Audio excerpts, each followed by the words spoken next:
ಯಾಗಿ ನನ್ನ ಕೈಯಿಂದ ನುಸುಳಿ ಬದುಕುತ್ತಿರುವ ಲಕ್ಷ್ಮಿಯನ್ನು ನನ್ನ ಕೈಗೆತ್ತಿಕೊಂಡು ಕುಸುಮ ಕೋಮಲಂಗದ ಅವಳ ಹಂಗ ಸುಖ ಸವಿದು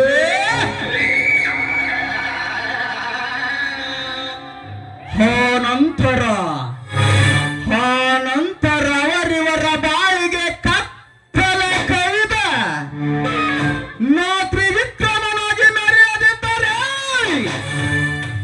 ನಾನು ಮನೋಹರನೇ ಅಲ್ಲ.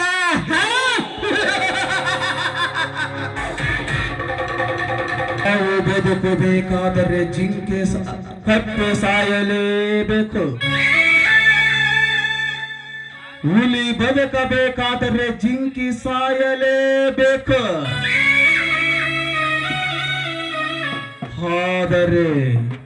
ಆದರೆ ಈ ರೌಡಿ ಮನೋಹರ ಬದುಕಬೇಕಾದರೆ ಆ ಬಡ ಬಿಗರಿಗಳೇ ಸಾಯಲೇಬೇಕು.